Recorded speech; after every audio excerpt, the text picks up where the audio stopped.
7월 첫 주 중앙교회 주일 예배를 시작하겠습니다. 모두 신령과 진정으로 거룩하신 하나님께 찬양으로 나아갑니다. 행군 나팔 소리로 행군 나팔 소리로 주의 오령 났으니 십자가의 군기를 높이 들고 나가세 싸움 다 싸우고 의의 멸류관 받았으리라 싸움 다 싸우고 의의 멸류관 예루살렘 성에서 멸류관과들이 저 요단강 건너 싸움 마치는 날 의의 멸류관 예루살렘 성 악한 마귀 권세를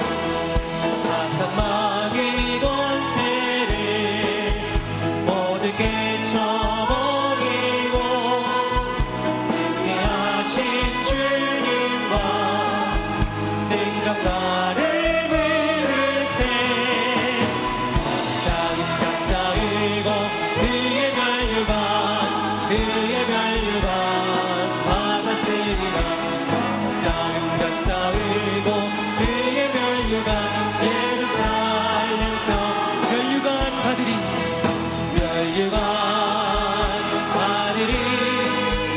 저 요단강 건너 싸움 마치는 날 의의 멸류관 예루살렘 3절 찬양합니다. 달려갈 길 나가고 싸움 모두 마치는 주와 함께 기쁘 용사들아 느리세 싸움 다 싸우고 의의 멸류관 받았으리라 싸움 다 싸우고 의의 멸류관 예루살렘 성 멸류관파들이 저 요단강 건너 싸움 마치는 날 의의 멸류관 예루살렘 성에서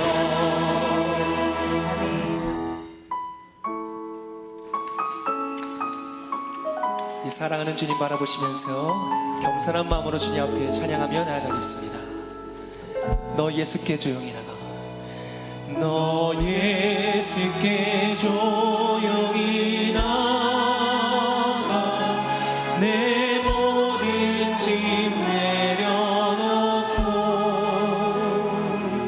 주 십자가 사랑을 믿어 죄 사함을 너 받으라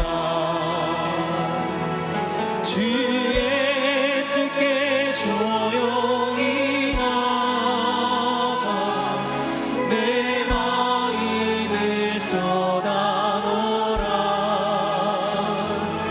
미리 보시는 주님 그 은혜를 베푸시니 주 예수의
4절 찬양 주님 앞에 드리겠습니다. 너 주님과 사귀어 살면 너 주님과 사귀어 살면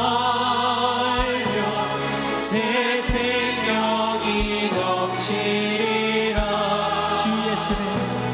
주 예수를 찾는 이 앞에 참 밝은 빛 비추어 주 예수께 조용히 나가 주 예수께 조용히 나가 내 마음을 쏟아놓으라.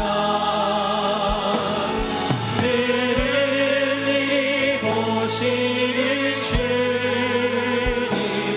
그를 은혜를 베푸시리. 아멘. 우리 인도자와 보호자 되시는 하나님 아버지, 우리 중앙교회를 눈동자와 같이 지키시고 인도하시는 하나님의 은혜와 사랑에 감사드립니다. 주여 첫 주 복된 주일, 이 시간 우리의 마음과 뜻과 정성을 다해 드리는 예배를 받으시고 하늘의 신령한 은혜와 축복을 내려 주옵소서. 지난 주간 코로나19 확진자가 발생 가운데서도 중앙교회를 지키시고 더 이상 확진자가 발생하지 않도록 인도하시는 하나님, 무엇보다도 확진으로 치료 과정 가운데 있는 우리 지체와 가정을 붙잡아 주셔서 속히 회복의 역사를 일으켜 주옵소서. 특별히 우리 중앙가족들의 마음을 붙잡아 주옵소서. 이번 일로 사회적 따가운 시선들과 냉대 속에서도 마음이 위축되지 않도록 도와주옵시고 우리 하나님이 하셨고 하시고 하실 놀라운 일들을 기대하며 이 어려움의 순간들을 믿음으로 이겨나갈 수 있도록 인도하여 주옵소서. 이 시간 우리의 죄악을 고백합니다. 말씀을 행함보다는 말만 앞섰고 하나님을 향한 진실함보다는 형식에 얽매이고 무릎 꿇고 기도하지 않았던 우리의 죄악을 용서하여 주옵소서. 이 시간 십자가의 보혈로 깨끗게 하옵시고 거짓과 위선으로 가득하고 불안과 염려로 가득한 이 세대 속에서 주님 안에서 말씀과 기도로만 살겠노라고 거룩한 삶을 결단하는 예배되게 하여 주옵소서. 지역사회의 사랑, 한국교회 등지, 민족의 소망, 세계의 등불, 하나님을 영화롭게 사람을 존귀하게 과연 그게 우리 중앙교회에서 기도합니다. 우리 중앙교회가 시세를 알고 하나님의 마음을 시원케 하는 교회 되게 하여 주옵소서. 영원히 변치 않는 진리의 복음의 말씀을 가지고 마지막 때에 억눌리고 방황하고 죽어가는 영혼을 주님께로 많이 인도하는 구원의 방주가 되게 하여 주옵소서. 매일 하루 3번 주님을 향하여 기도하는 특별 5.19 다니엘 기도를 통해서 기도하는 우리의 기도에 응답하여 주옵소서. 우리 중앙교회가 한국교회에 선한 영향을 끼치는 과연 그 교회 되게 하여 주옵소서. 고명진 담임 목사님과 김정호 원로 목사님을 기도합니다. 영육간의 강건함을 더하여 주옵소서. 영적으로 혼미한 시대 가운데 영적 지도력을 통해 시대를 밝히는 지도자로 삼아주시고 위기 시대의 성경적 가치관의 표준을 제시케 하여 한국교회를 향한 영적인 나침판으로 아름답게 사용하여 주옵소서. 김정원 목사님의 건강 지켜주시고 극동방송 사역과 복음증거 사역 끝까지 잘 감당케 하여 주옵소서. 우리 교회 차세대 자녀들과 중앙예담학교 모든 학생들의 안전을 지켜 주옵소서. 이들이 예담세대, 말씀세대, 교회 세대로 성장하여 시대를 이끄는 하나님의 사람으로 인도하여 주옵소서. 우리 조국 대한민국에서 기도합니다. 코로나19로 인해 삶의 자리에서 고통받으며 신음하는 국민들을 위로하여 주시고 하나님의 손길로 치유하여 주시며 이를 위해 헌신하는 의료진의 손길을 축복하여 주옵소서. 대통령과 모든 위정자에게 지혜를 주시고 하나님을 두려워하며 백성을 사랑으로 인도하는 리더십 되게 하여 주옵소서. 특별히 북한을 긍휼히 여겨주시고 흑암의 권세에 놓여 고통받는 백성들을 자유롭게 하여 주옵소서. 남북관계가 갈등이 아닌 평화의 분위기가 정착되고 통일한국, 선교한국으로 나아가도록 역사하여 주옵소서. 말씀을 준비해 선포하시는 고명진 담임 목사님에게 성령의 기름 부어 주옵소서. 말씀을 들을 때 우리의 심령과 골수를 찌르고 수술하시는 하나님의 능력의 말씀 경험하게 하여 주옵소서. 이 시간 우리의 마음과 정성을 담아 드리는 예물을 받아 주옵소서. 드려진 예물이 쓰이는 곳마다 하나님의 나라가 확장되는 역사가 일어나게 하여 주옵소서. 물질의 주인이 하나님이심을 늘 고백하는 선한 청지기로 살아가게 하여 주옵소서. 우리 중앙의 모든 성도들에게 충만한 물질의 축복도 허락하여 주옵소서. 우리 인도자, 보호자, 임마누엘 되시는 예수님의 이름으로 기도하옵나이다. 아멘.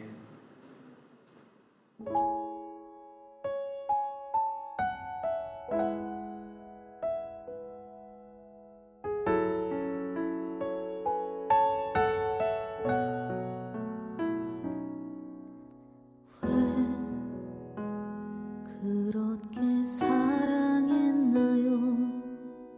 보잘것없고 어린 나를 왜 그렇게 기다렸나요?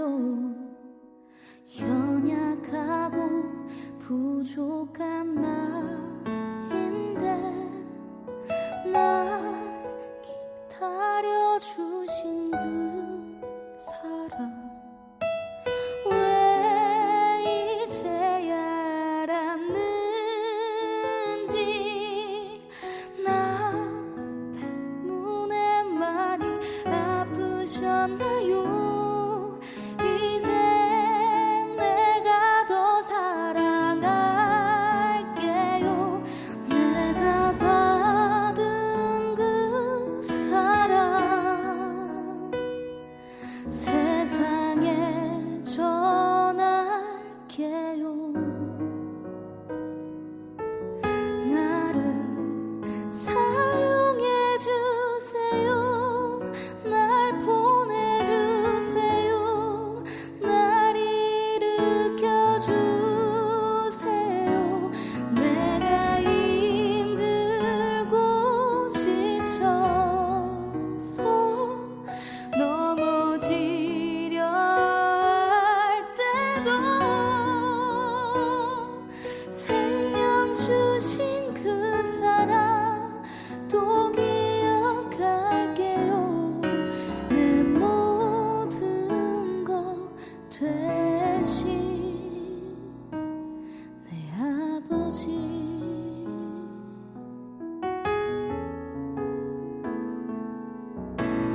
왜 그렇게 사랑했나요? 보잘것없고 어린 나를 왜 그렇게 기다렸나요? 연약하고 부족한 나인데 날 기다려주신 그 사랑 왜 이제야 알았는지 나 때문에 많이 아프셨나요? 이제 내가 더 사랑할게요. 내가 받은 그 사랑 세상에 전할게요. 나를 사용해주세요. 날 보내주세요. 날 일으켜주세요. 내가 힘들고 지쳐서 넘어지려 할 때도 생명 주신 그 사랑 또 기억할게요. 내 모든 것 되신 내 아버지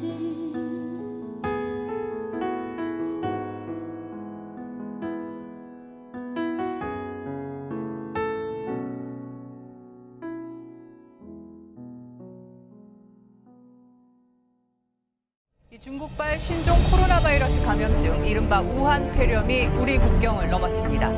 문재인 대통령은 감염병 위기 경보를 최고 수준인 심각 단계로 올리고 대응을 대폭 강화하기로 했습니다. 네, 지역 주민들 사이에 그야말로 공포가 확산됩니다.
지금 코로나의 상황을 이길 수 있는 방법이 뭘까요?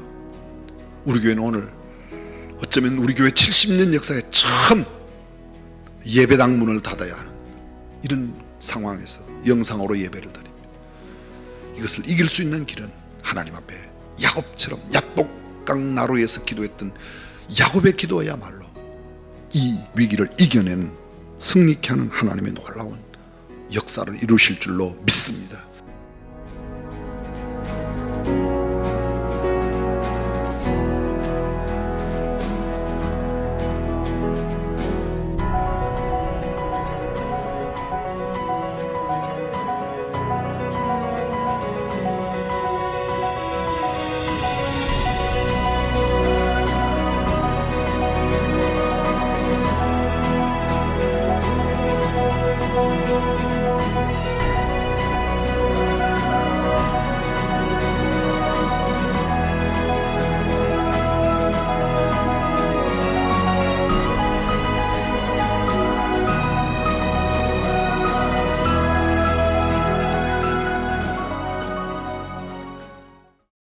할렐루야. 7월 첫 주 주일 예배 온라인으로 함께 참여하고 계시는 중앙의 모든 성도들이 여러분의 삶과 가정 가운데 하나님의 은혜가 가득하길 축복합니다. 우리 함께 예배하고 있는 옆에 계신 분들 함께 인사하겠습니다. 하나님이 함께하고 계십니다. 힘내시라고, 건강하시라고. 우리 앞서 영상으로 보셨지만 코로나 관련하여 안내 말씀드리겠습니다. 지난주에 우리 성도리 가정 중에 코로나 환자가 발생하여 교회는 자발적으로 모든 모임을 취소하고 2주간 온라인 예배로 전환하여 드리고 있습니다. 먼저 더 이상 확산되지 않도록 지켜주신 하나님께 감사드리고 또 함께 마음 모아 기도해 주신 모든 성도님들께 감사의 말씀을 드리겠습니다. 계속해서 방역 지침을 잘 지키면서 예배에도 승리하는 과연교회 성도 되기를 바랍니다. 예배 관련하여 안내 말씀드립니다. 교회 절기로는 오늘이 맥주 감사 주일이지만 온라인 예배를 드리게 되면서 다음으로 연기합니다. 정확한 일정은 추후에 다시 안내해 드리겠습니다. 오늘 주일 1부에서 오후 예배와 차세대 하이틴 청년, 외국어 예배, 그리고 주중에 있는 수요, 금요, 새벽 기도회는 이번 주 모두 온라인으로 드립니다. 그리고 다음 주 12일 주일 예배부터는 교회 본당에서 오프라인 예배로 드리는데요. 차세대는 동일하게 온라인으로만 예배합니다. 예배 장소와 그 형태는 다르지만 각자의 처소에서 신령과 진정으로 예배하는 우리 모두가 되기를 축복합니다. 지난주부터 교회 모든 교직원들이 5.19 단일 기도를 시작했습니다. 나라와 교회를 위해 그리고 코로나 바이러스가 속히 떠나가도록 하루 3번 오전 5시, 오후 1시, 저녁 9시에 간절히 기도하며 나아가고 있습니다. 우리 성도님들께서도 가능한 시간에 마음을 함께 모아 기도해 주시기를 바라겠습니다. 오늘 우리에게 주신 하나님의 말씀 히브리서 11장 22절 말씀을 다 함께 봉독하겠습니다. 믿음으로 요셉은 임종시에 이스라엘 자손들의 떠날 것을 말하고 또 자기 해고를 위하여 명하였으며 아멘. 이 시간 담임 목사님께서 영적인 가치로 산 요셉이라는 제목으로 말씀 증거해 주시겠습니다.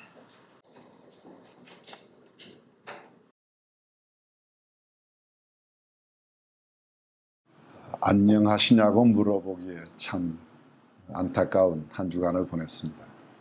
주님의 이름으로 여러분 모든 가정에 하나님의 은혜와 평강이 넘치시기를 간절히 축복합니다.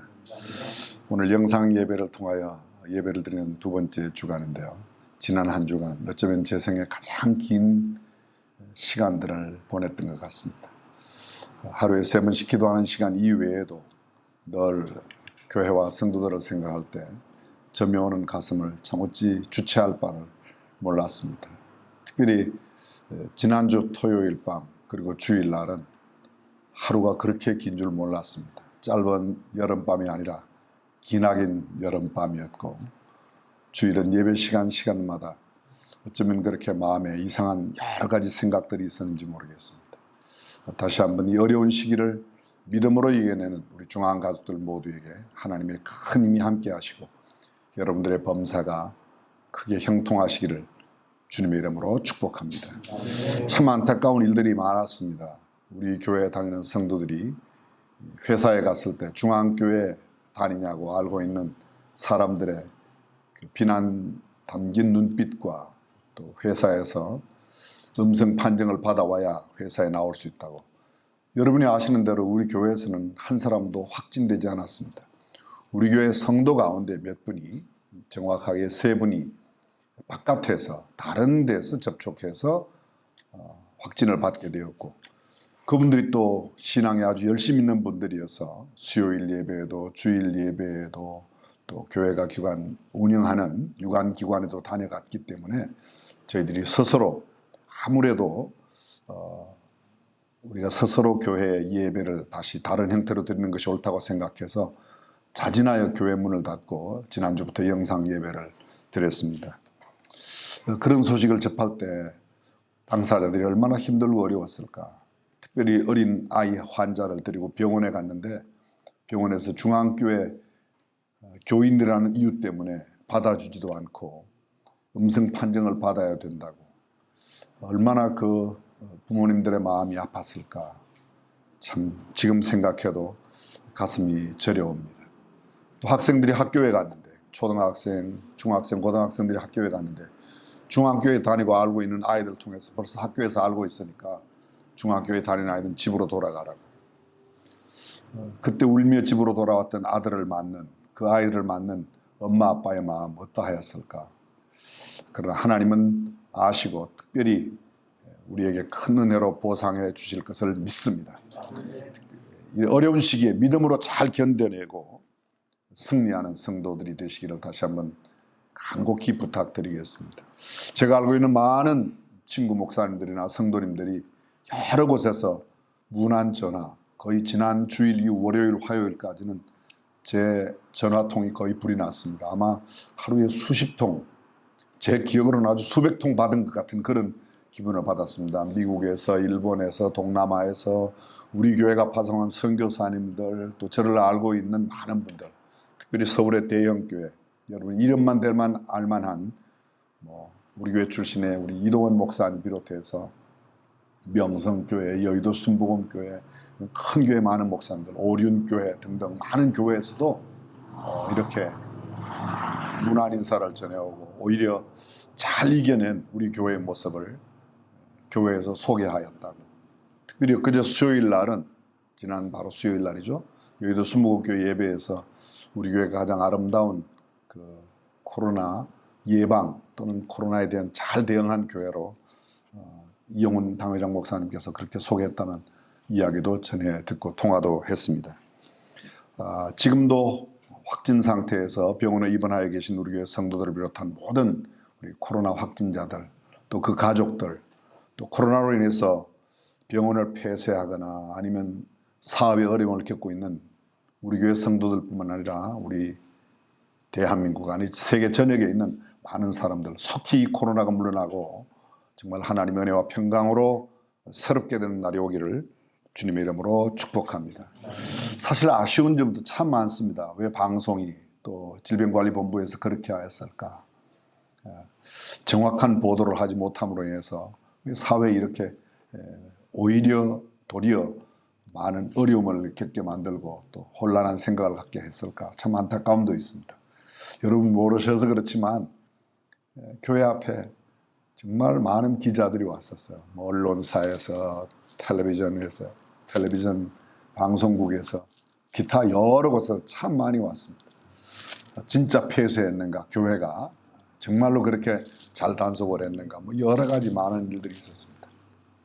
그러나 지금까지는 그든 말씀드리지만 그렇게 큰 대가 없이 오히려 이제는 질병관리본부에서도 중앙교회는 코로나에 잘 방역하고 동참했던 그런 사례로 생각할 만큼, 그제 도청에서 아주 실무자들 또는 아주 높은 간부들이 함께 모여 회의할 때도 우리 교회 예방을 모범으로 이야기했다고 하는 그런 말도 전해 들었습니다. 우리는 세상 사람들이 어떻게 보느냐도 중요하지만 무엇보다 하나님께서 우리를 어떻게 보느냐를 알고 지혜롭게 끝까지 이겨내는, 오늘까지는 안전하지만 또 내일 어떤 일이 일어날지 모릅니다. 그래서 우리가 의지할 분은 하나님밖에 없고 정말 믿음으로 승리하는 길밖에 없다는 것을 다시 한번 생각하게 됩니다. 저는 긍정적으로 이런 생각도 합니다. 여러분 생각해 보세요.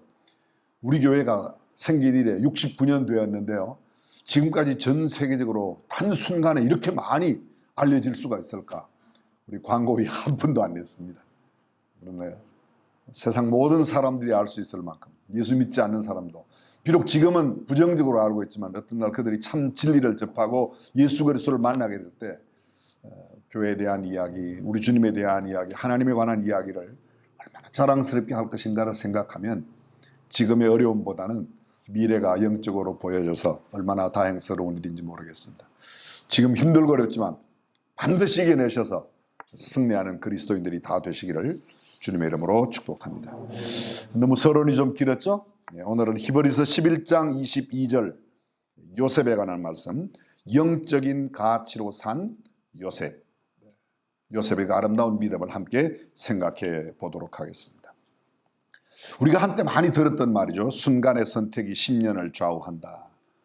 텔레비전을 상품으로 파는 회사의 광고 문구였습니다. 선택과 집중이 미래를 결정한다. Good to great, 우리 말로는 좋은 기업을 넘어 위대한 기업으로라고 하는 짐 콜린스의 책 속에 나오는 이야기입니다. 무엇을 선택하고 얼마나 집중하였느냐가 미래를 결정한다는 그런 내용이죠. 그 책의 가장 첫 페이지에 여러분에게 여러 번 소개했습니다만 첫 페이지에 나오는 이야기가 뭐예요? 위대한 것의 적은 좋은 것이다. 좋은 것을 선택하면 위대한 것을 놓칠 수 있다는 것. 선택을 잘하라, 이런 내용을 담고 있습니다. 그렇습니다. 좋은 선택하면 좋은 결과를 얻고 위대한 선택을 하면 위대한 결과를 얻습니다. 물론 나쁜 선택을 하면 나쁜 결과를 얻게 되어 있습니다. 그렇지 않을 수도 있겠죠. 좋은 선택을 했는데도 과정이 잘 진행되지 않으면 나쁜 결과, 또는 나쁜 선택이라고 생각했는데 중간에 과정이 바뀌어서 좋은 결과가 나올 수도 있지만 그건 극히 드문 경우이고 보편적으로는 선택이 결과를 결정하게 되어 있습니다. 다른 말로 말하면 무엇을 선택하느냐 하는 것은 선택하는 사람의 정체성과 직결되어 있습니다. 선택하는 사람이 어떤 기준과 가치관을 가지고 있는가에 따라 결정을 하기 때문입니다. 예를 들어 보겠습니다. 이렇게 결정하면 돈이 되는가, 이런 걸 늘 생각하는 사람, 그 사람은 늘 결정을 할 때 돈이 기준이 되죠. 어떤 사람, 일을 하면 이렇게 결정하면 의롭고 올바른 일인가, 어떤 사람들은 이렇게 결정하는 것이 하나님의 영광을 드러내는 일인가, 이렇게 결정하면 사람들은 어떻게 생각할까. 대조되는 물음이 있습니다. 이렇게 생각하면 하나님은 어떻게 보실까. 여러 가지가 있습니다. 또 어떤 사람의 이야기처럼 내가 이렇게 결정해서 일을 한다면 역사의 후대의 사람들은 나를 어떤 사람으로 평가할 것인가, 이렇게 생각하는 사람들도 있을 겁니다. 어떤 사람, 이런 사람이 있어요. 내가 지금 이걸 결정하면 살아남을 수 있을까? 아주 생명의 위기나 급박한 상황 가운데서 생존을 위해서 결정할 수밖에 없는 그런 결심, 그런 선택이 있을 수 있습니다. 이 생존하기 위하여 어쩔 수 없이 선택할 수 있을 때, 비록 죽더라도 신앙의 절개를 지키며 내 가치관을 지켜내는 그런 결정을 할 때 저와 여러분들은 어떤 기준으로 선택해야 할 것인가 깊이 고민하며 생각해야 될 것입니다. 소위 전자, 어쩔 수 없는 상황에서 결정한다, 이런 것을 가르쳐서 일반적인 선택, 또는 조금 더 좀 고급스러운 표현으로 말하면 생존적 선택 또는 실존적 선택이라 그렇게 말합니다. 근데 후자에 언급한 이렇게 결정하는 것이 신앙으로 맞는가, 이렇게 결정하는 것은 하나님께서 어떻게 보실까, 후대의 사람들 어떻게, 정신적인 문제이고 한 걸음 더 나아가 영적인 문제이죠. 이렇게 결정하는 것이 정말 하나님 나라의 영원을 위한 그런 결정인가라고 묻는 것입니다. 예를 들어 보겠습니다. 아주 쉬운 예이죠. 유관순 열사라든지 안창호 선생님, 신규식 선생님, 안중근 선생님, 윤봉길 의사, 백범 김구 선생, 단재 신채호 선생, 이런 분들은 정신적인 가치, 애국을 가치로 깊이 생각하기 때문에 자신의 일신을 던져 나라를 구하겠다고, 우리 민족을 살려보겠다고 했던 사람들입니다. 자기 생명을 들여서 부하들의 생명을 구했던, 아마 여기 어르신들은 아실 거예요. 강제구 소련 같은 분들, 또 물에 빠진 사람들을 구하고 자신은 그냥 익사한 채 시신으로 발견된 의사자들, 이 짧은 시간 나열할 수 없는 많은 정신적인 가치를 위해 산 사람들이 있습니다. 근데 여러분, 이 사람들과 또 다른 사람이 있습니다. 우리가 바로 성경에서 만나는 믿음의 영웅들입니다. 기억하실 겁니다. 하나냐, 미사엘, 아사랴. 우리는 흔히 이렇게 말하죠. 사드락과 메삭과 아벳느고. 7배나 뜨거운 풀무불 가운데 던짐을 당하면서 그들의 신앙의 절개를 굽히지 않았던 사람, 신앙으로 살았던 사람들이 나는 죽음으로 신앙을 지키겠다. 그런 결정을 한 사람이죠. 스데반을 기억하실 겁니다. 돌무더기 속에 죽어가지만 그는 결코 주님을 전하는 일에, 복음을 전하는 일에 주저하지 않았습니다. 침례 요한, 불의한 일을 바라보고 그때의 헤롯 왕에게, 분봉왕 헤롯에게 당신이 동생의 아내를 취한 것은 옳지 않다고 정의롭게 말한 그런 사람. 사자굴 속에 던짐을 당해도 신앙의 절개를 굽히지 않았던 다니엘, 그는 하루에 예루살렘을 향하여 창문을 열어놓고 3번씩 기도했던 하나님의 사람입니다. 구약으로 쭉 저 멀리에 있는, 여러분 기억나실까요? 십보라와 부하, 누구죠? 지금 애굽에 종살이하고 있는 히브리의 산모들을 도와서 아이를 순산케 하고 남자가 아이가 태어났음에도 지켜냈던 이런 사람들, 이렇게 말합니다. 임금의 명령보다 하나님을 더 두려워하였던 사람이라고 이야기하고 있습니다. 자, 이런 사람을 통틀어 뭐라고 말하는가? 영적 선택의 사람이라 그렇게 말하는 겁니다. 오늘은 이런 영적인 가치로 생의 순간순간을 살아내고 신앙의 위인으로 우뚝 서 우리에게 다가오는 하나님의 사람 요셉의 신앙을 살피면서 하나님께서 우리에게 주시는 교훈과 가르침을 함께 생각해 보도록 하겠습니다. 요셉, 간단하게 일생을 한번 살펴보겠습니다. 자, 요셉은 누구와 누구 사이에 태어났죠? 이야기해 보세요. 요셉, 야곱과 야곱의 사랑했던 아내 라헬. 그렇습니다. 우리가 알고 있는 대로 야곱에게는 2명의 처와 2명의 첩이 있었습니다. 사실은 이 2명의 아내는 레아와 라헬이었고 2명의 첩은 이 부인들의 여주 몸종으로 따라왔던 실바와 빌하입니다. 성경을 자세히 읽어보면 야곱이 모두 13남매를 낳게 돼요. 그래서 레아에게서 아들 4을 낳고 그 다음에 실바가 2, 빌하가 2, 또다시 레아가 2명의 더 아들을 낳고 레아가 딸 하나를 낳습니다. 디나입니다. 그럴 때까지 라헬에게는, 야곱이 가장 사랑했던 라헬에게는 자식이 태어나지 않았습니다. 우리는 구약에서는 이 요셉의 출생, 라헬로 말하면 결국 요셉이 출생하게 되는데 요셉의 출생에 대해서 긴 이야기를 쓰지 않습니다. 그런데 신약에 보면 이런 이야기가 있습니다. 예수님 어리셨을 때 2살 아래의 모든 유대 직인 아이들을 다 처형시켰던 헤롯 왕의 아주 그 비극적인 사건 때에 그 많은 아이를 잃어버린 여인들의 울음을 이야기하면서 마치 라헬이 자식이 없어 통곡함같이 그들이 통곡했다고.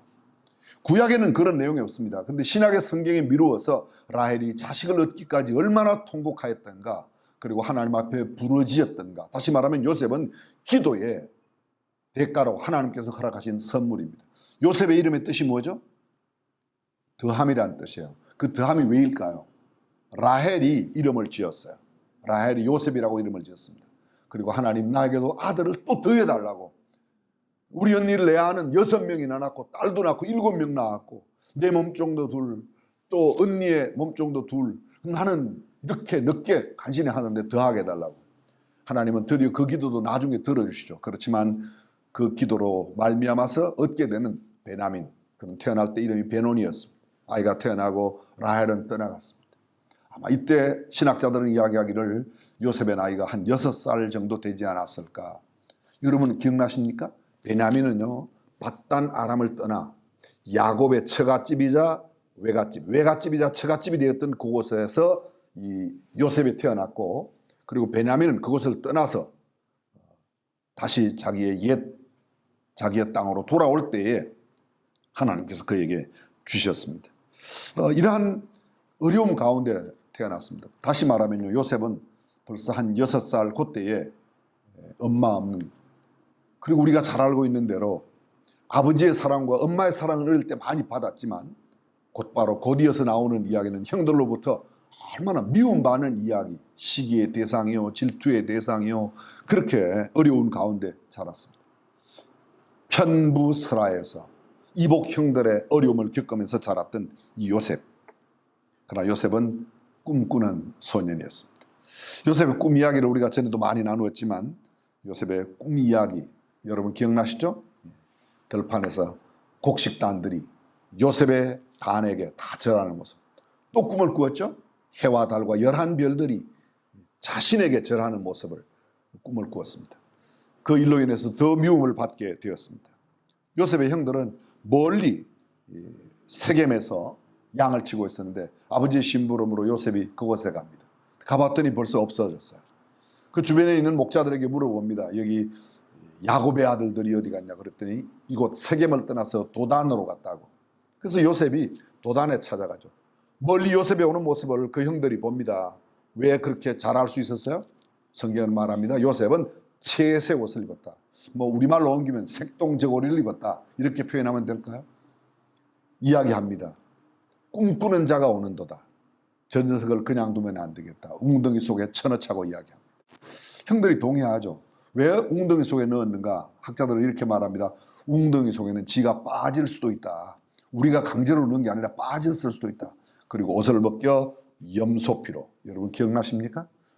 예전에 야곱이 염소를 잡아 아버지를 속이고 형에게 간 에서에게 갈 축복을 자기가 가로챘는데요. 야곱이 염소피로 그 아들들에게. 근데 르우벤이 이야기합니다. 야 죽일 필요 없다고 그다 넣자고. 아마 어쩌면 그렇게 해서 요셉을 르우벤이 넣었는데 없는 사이에 팔았습니다. 누가 팔았죠? 파는 데는 언제나 유다이죠. 신약에 예수님을 판 사람도 유다, 요셉을 판 사람도 유다. 예수님은 은 30에 요셉은 은 20개, 20에 팔려 나갔던 기록이 성경에 나옵니다. 저는 생각해 봅니다. 요셉이 그때 팔려갈 때 어땠을까? 자, 여기까지 요셉을 간단하게 이렇게 설명할 수 있을 겁니다. 기도 가운데 태어난 요셉입니다. 엄마 없는 가정에서 아빠의 사랑은 있었지만 형들로부터 심한 시기와 미움의 대상으로 자라났습니다. 그리고 꿈을 꾸었기 때문에 특별히 더 미움을 받았습니다. 미움받는 정도가 아니라 자 사랑받던 아들에서 이제 미움받던 동생에서 이제 드디어 요셉이 팔려갑니다. 어디로요? 저 멀리 이스마엘 후손들에 의해서 애굽 땅으로 팔려갑니다. 이스마엘 후손들이 애굽 땅에 그를 노예로 팔아버리죠. 참 신분이 처절해졌습니다. 그런데 그가 팔려간 곳은 바로 애굽의 시위대왕, 요사이로 말하면 경호실장 집에 총무로 발탁이 되어 그것으로 팔려갔습니다. 성경 아주 재미있게 이야기합니다. 창세기 39장에 보게 되면 여호와께서 요셉과 함께 하심으로 그가 복을 받고 그가 있는 보디발의 집이 복을 받았다. 보디발의 집. 여호와께서 그와 함께 하셨다는 얘기가 계속 반복되고 있습니다.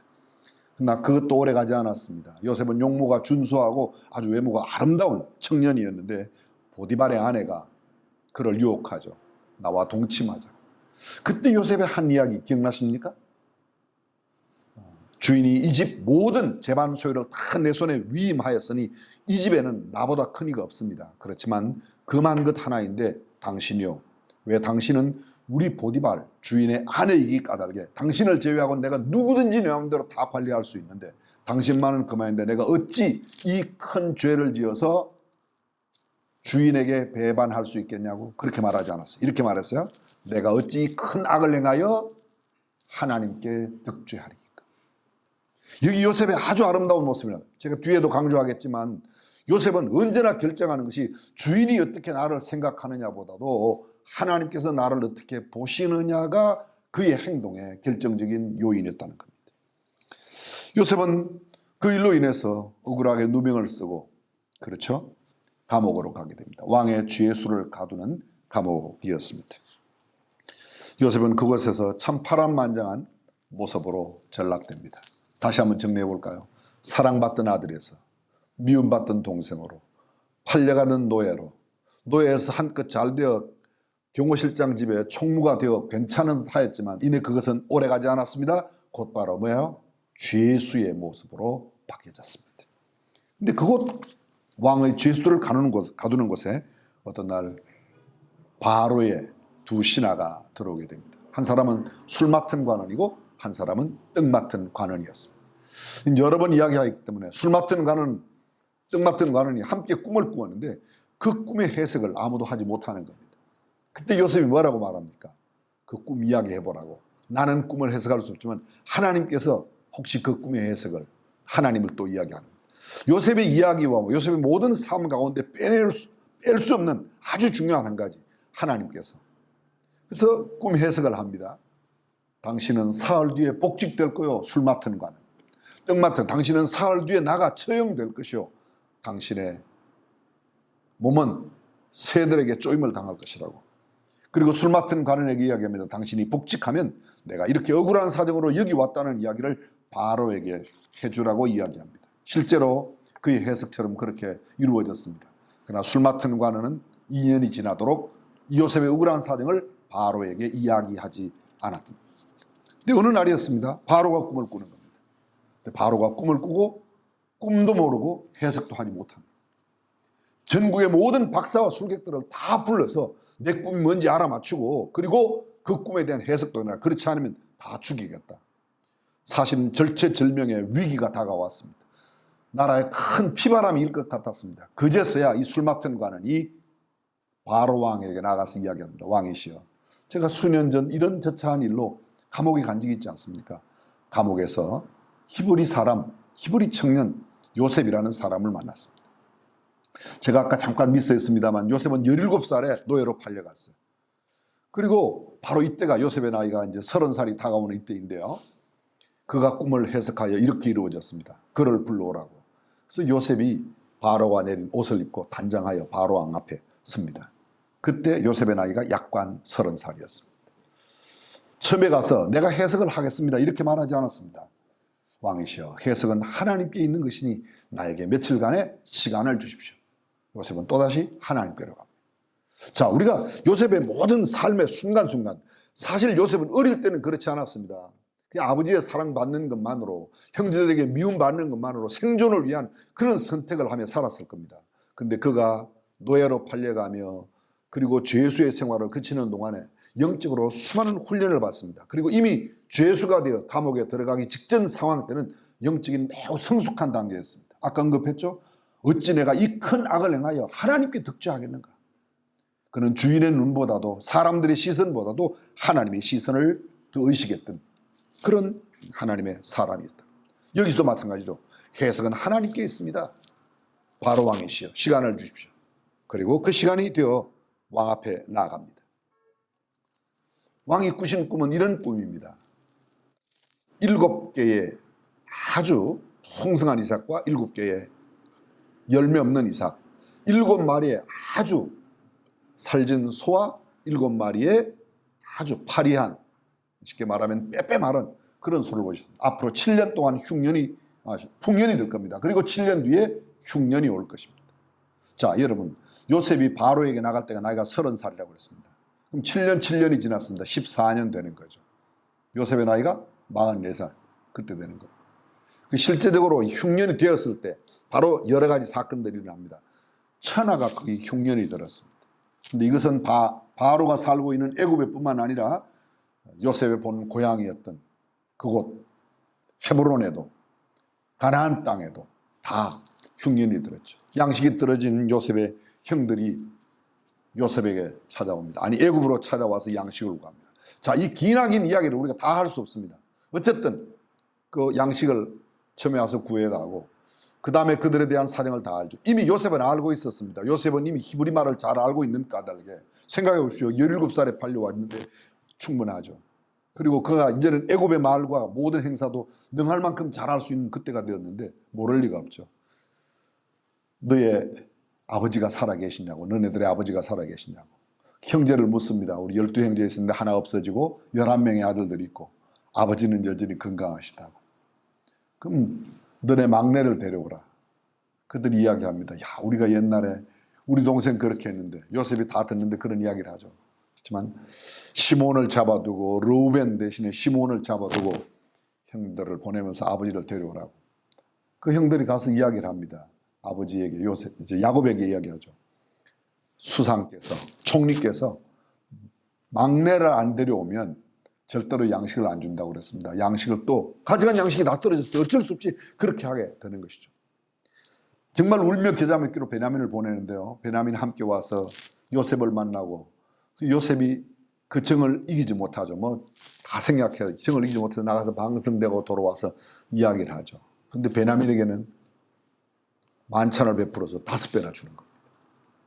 형들은 모두 이상하게 생각했을 거예요. 앉는 자리도 요셉이 다 정해줬어요. 르우벤 앉고 시몬 앉고 뭐 그다음에 레위 앉고 유다 앉고 차례적으로 쫙 이렇게 앉혀갖고 아마 그들이 그때 뭔가 죽었다고 생각했을 거예요.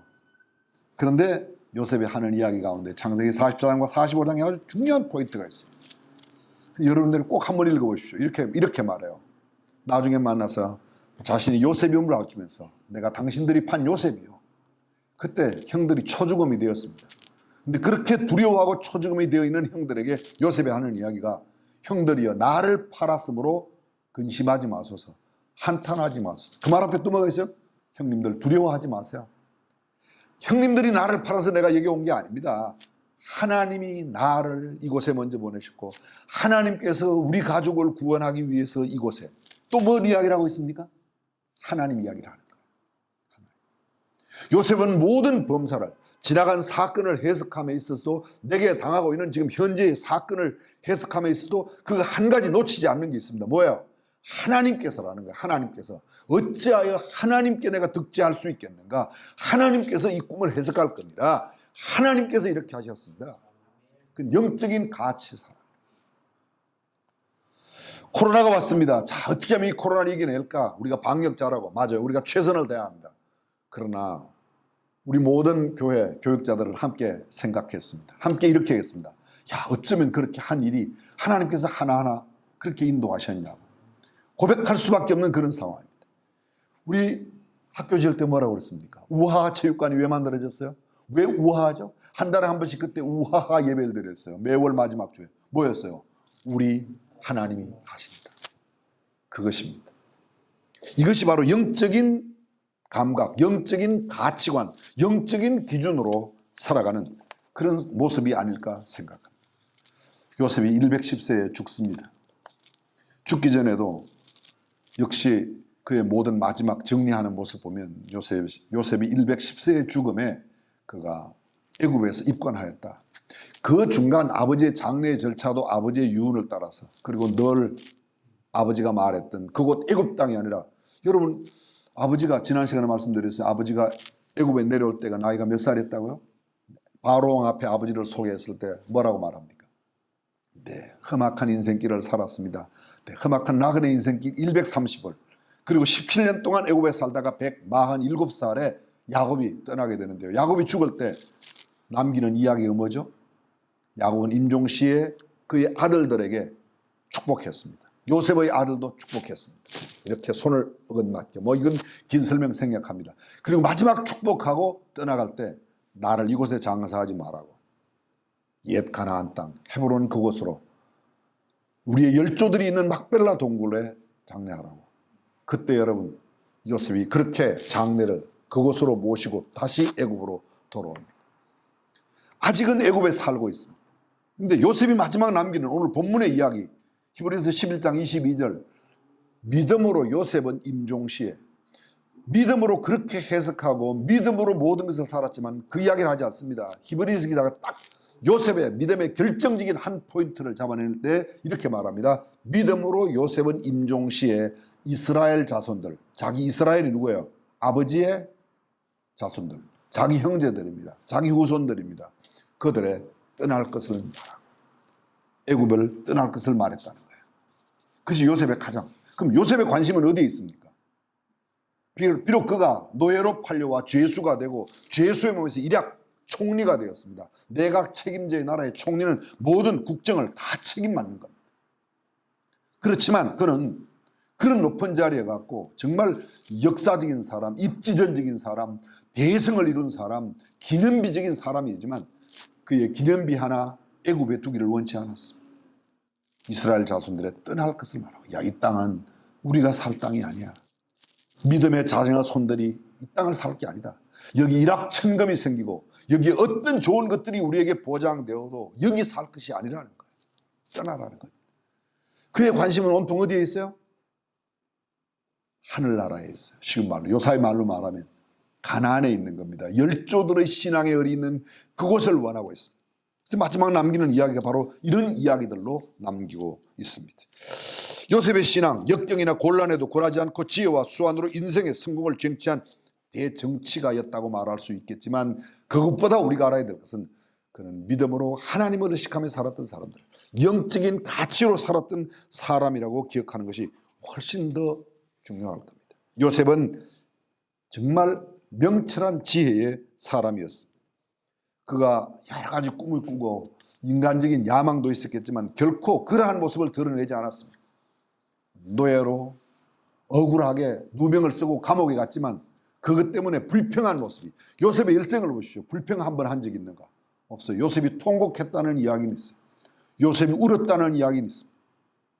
요셉이 슬픈 가운데 어쩌면 그가 물 없는 웅덩이 속에 던질 때 형들에게 살려달라고 얼마나 소리 질렀겠습니까?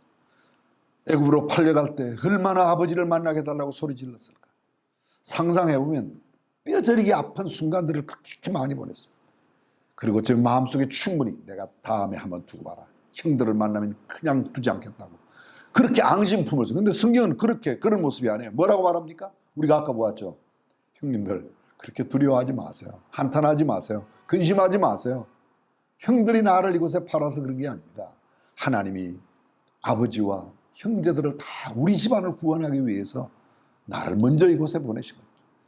그는 이것은 하나님께서 하셨다고 말합니다. 이것을 또 신학적인 좀 어려운 용어로 말하면 신적 사관, 하나님의 눈으로 바라보는 거예요. 영적인 가치관으로 살았다는 겁니다.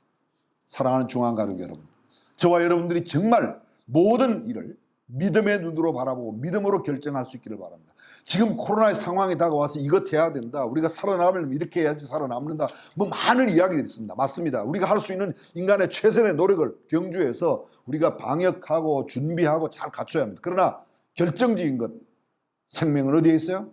하나님께 달려 있습니다. 하나님께서 주장하실 겁니다.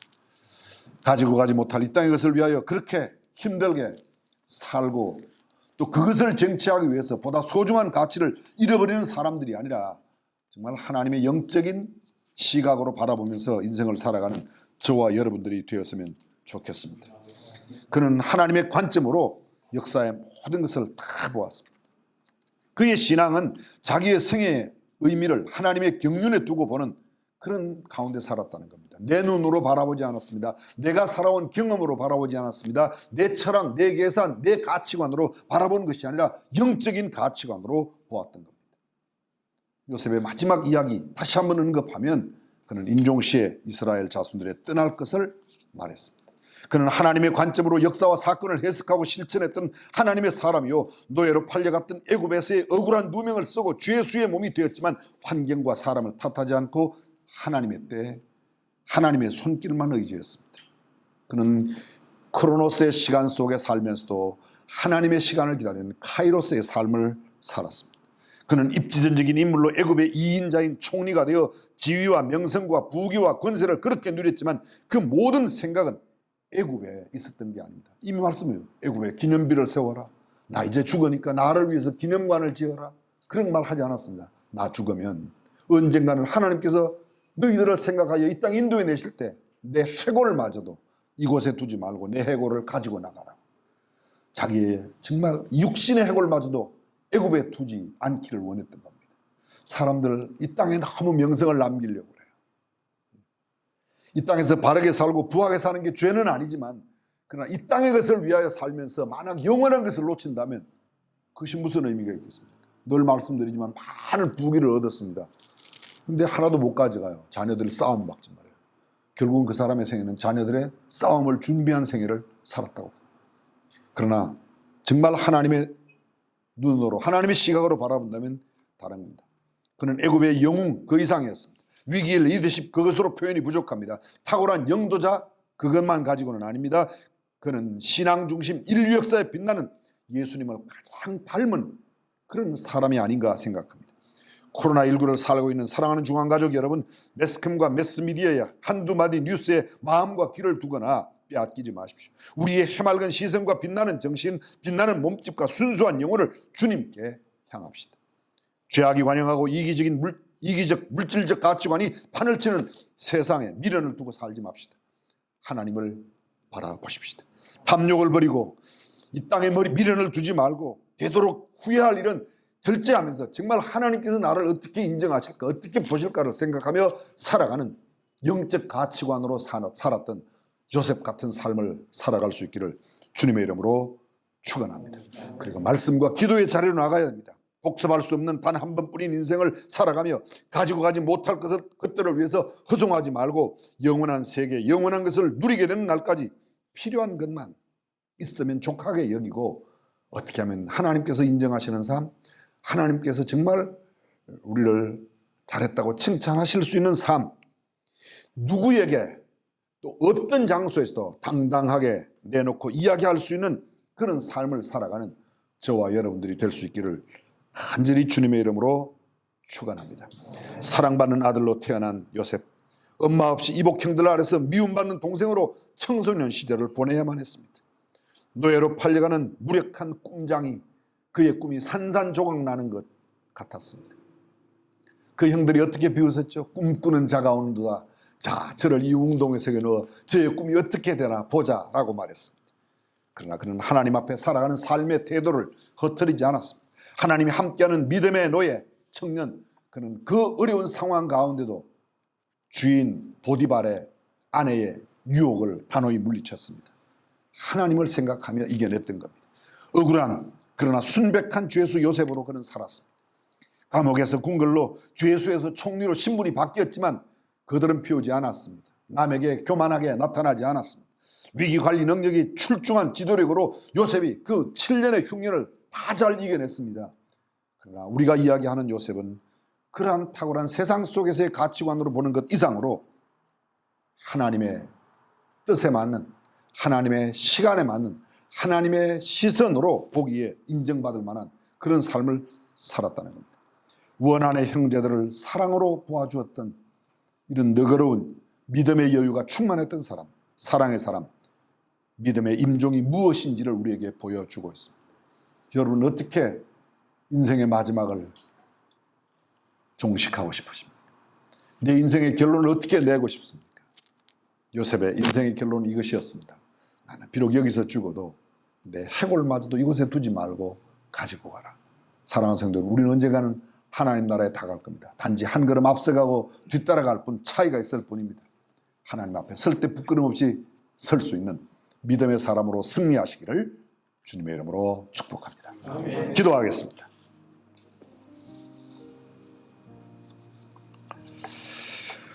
조용한 이 시간 머리를 숙이고 요셉을 한번 생각해 보십시오. 아니, 요셉을 요셉되게 한 그 하나님을 생각해 보십시오. 한 족장의 아들로 아주 사랑 속에 태어났지만 부모님의 사랑은 오래가지 못했습니다. 엄마와 함께 살았던, 어쩌면 한 6년, 아버지와 함께 살았던 전체 17년. 그러나 17살에 멀리 애굽으로 팔려가 노예에서 죄수로, 죄수에서 다시 총리가 되기까지 파란만장한 인생. 성경은 그가 110세를 살았다고 말합니다. 17살부터 110세.